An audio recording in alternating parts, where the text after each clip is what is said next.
সুপ্রিয় দর্শক আসসালামু আলাইকুম, ওয়েলকাম ব্যাক মাই চ্যানেল। আশা করি আলহামদুলিল্লাহ আল্লাহর রহমতে সবাই ভালো আছেন। সবাইকে আমার এই নতুন এপিসোড দেখার আমন্ত্রণ। দর্শক, আজকে আমি আপনাদেরকে তৈরি করে দেখাবো আলু ও ময়দা দিয়ে তৈরি মজাদার এক স্ন্যাক্স রেসিপি। এটাকে সমোসাও বলতে পারেন। এই যে নাস্তাটি আজকে আমি তৈরি করব, এটি কিন্তু বিকেলের স্ন্যাক্স হিসেবে কিংবা অতিথি আপ্যায়নের দারুণ এক রেসিপি। ঝটফট তৈরি করা যায় এবং খেতেও অসাধারণ মজাদার। তো চলুন দেখে নিই কীভাবে তৈরি করা যায়। আমি এই নাস্তাটি তৈরি করার জন্য এখানে আমি 1.5 কাপ ময়দা নিয়েছি, চাইলে আপনারা আটাও ব্যবহার করতে পারেন। আর দিয়ে দিচ্ছি এখানে স্বাদ মতো লবণ। এখানে আমি হাফ চা চামচ লবণ দিয়েছি ও 2 টেবিল চামচের মতো রান্নার রেগুলার তেল দিয়েছি। এটা দিয়ে একটু হালকা একটু ময়ান করে নেব, এই 2 মিনিটের মতো একটু ময়ান করে নিয়েছি। আর এখন এর সাথে আমি অ্যাড করব পানি, একদম নর্মাল যে পানি সেই পানি আমি অ্যাড করব।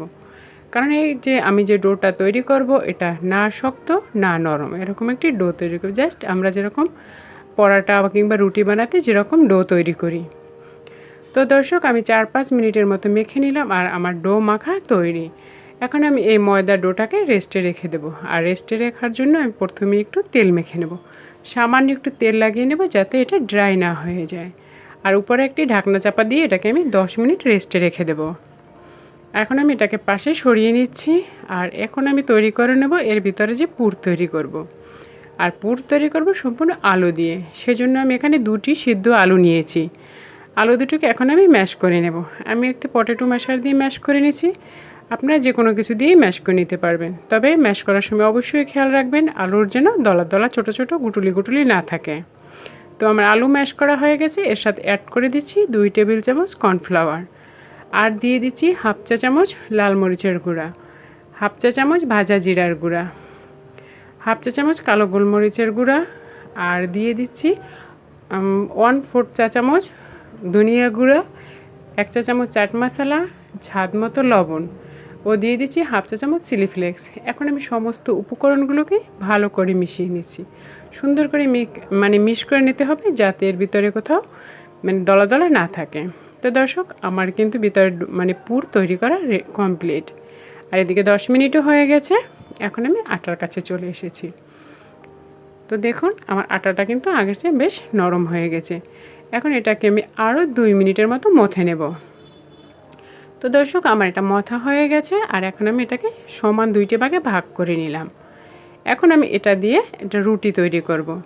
রুটিটা তৈরি করব এমনভাবে না মোটা না পাতলা, বেশ বড় একটা রুটি তৈরি করব। সেজন্য আমি 2 ভাগে ভাগ করে নিয়েছি। একদম নর্মাল যেভাবে আমরা রুটি পরোটা তৈরি করি সেভাবেই তৈরি করব। একটু আটা ছিটিয়ে নিলাম, শুকনো আটা। আর এখন আমি বেলে নিচ্ছি।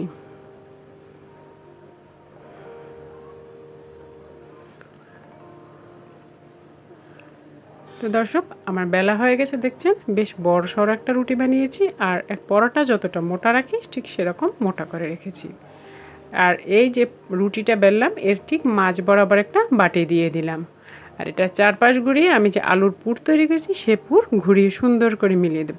তবে খেয়াল রাখতে হবে পুর যেন কোথাও উঁচু কোথাও নিচু মোটা পাতলা না হয়, সেদিকটাই খেয়াল রাখতে হবে।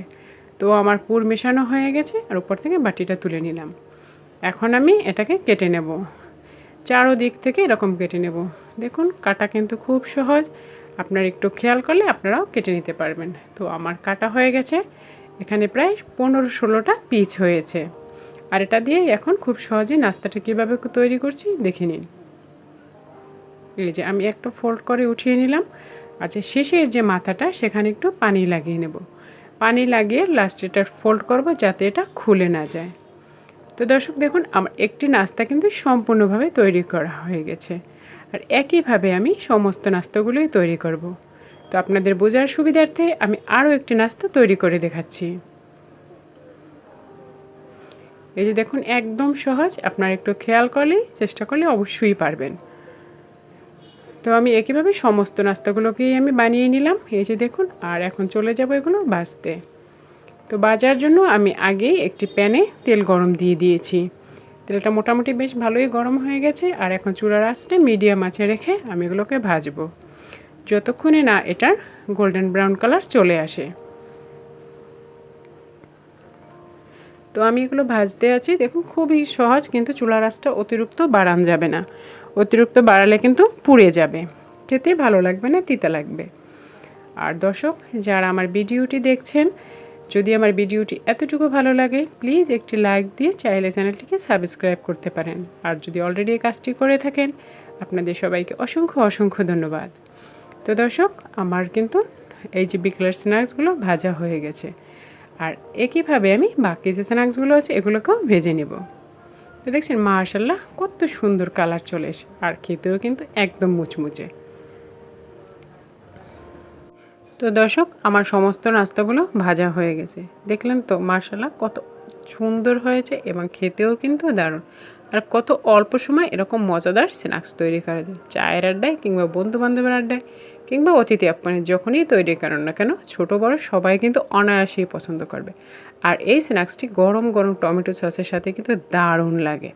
তাহলে দর্শক আজকের রেসিপিটি আশা করি আপনাদের ভালো লেগেছে। ভালো লেগে থাকলে অবশ্যই একবার হলেও বাসায় ট্রাই করবেন আর আমাকে কমেন্ট করে জানাবেন নাস্তাগুলো আপনাদের কেমন লেগেছে। আপনাদের এক একটি কমেন্ট আমাকে নতুন কাজের অনুপ্রেরণা যোগায়।